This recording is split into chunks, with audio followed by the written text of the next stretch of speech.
When he turned his back from shoulder to shoulder, it looked like as wide as the tailgate of a truck.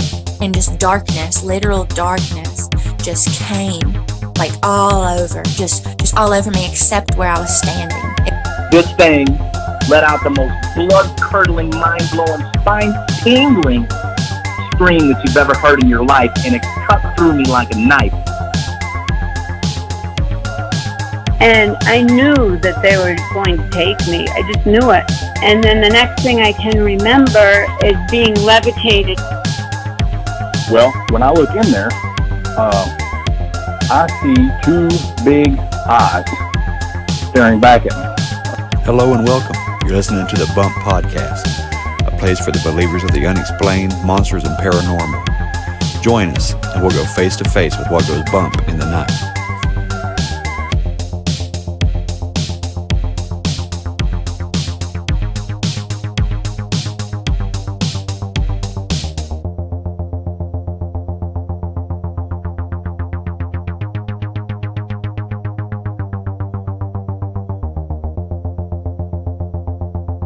He couldn't make it, but he was originally going to go with me because me and my dad's what got me into Bigfooting, and we had been Bigfooting in the Apalachicola National Forest just as a way to hang out. You know what I mean? Just to get together. We went on like a BFRO expedition in northern Georgia. We're having fun with it. But he couldn't make it. So I asked my bass player to come with me, and so we show up to this lady's house. We're pulling down this driveway, and as we're pulling in, something steps back into the tree line, right? And so we stop the vehicle. We're like, get out of here. You know what I mean? No way. No way. You couldn't tell what it was, but it was just some black figure stepped into the tree line. Well, so we stopped right there. You could hear something running off, but you couldn't see shit.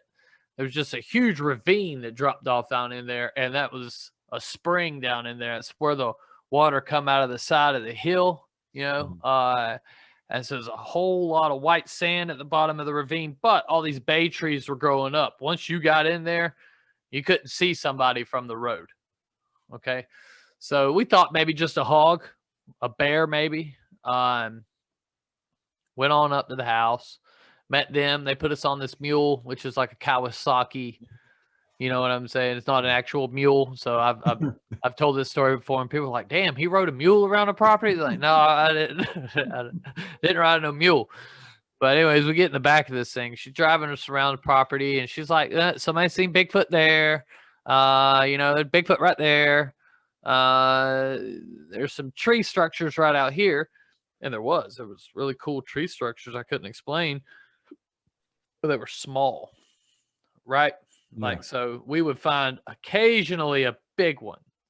You know how all these people count these X's in these trees and stuff. So we occasionally would find a big one, but we found some really impressive, like knee-high ones, okay, on that property during the investigation. And none of them were huge. We had one that we called like the level.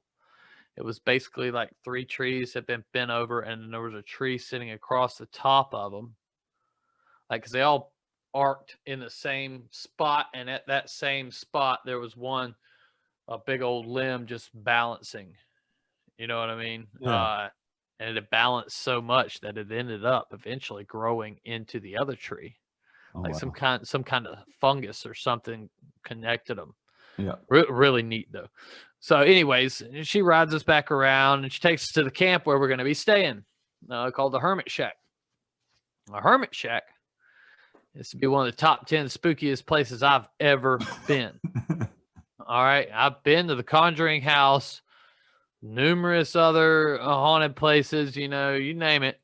This is one of the, the top few, because you got this like Leatherface, or I say Leatherface, but Jason Voorhees is who you would expect to come out of this damn thing. Yeah. I mean, it's this little shack in the middle of the woods, a 2-story shack. So anyhow, we set up camp, or we're getting our stuff out of the mule, and she's like, "Hey, you're the first people to ever camp out here."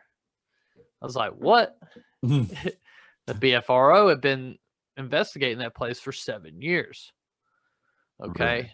And then that happened. She told me that they never camped out there. I remember thinking to myself, these things are primarily sighted at night. Right. So what is the reason that you're not spending the night out there? Now, there were some attempts to stay out there overnight, but they couldn't do it. They didn't have the wherewithal or whatever you want to call it to stay out there and put up with the shit that was about to happen to us.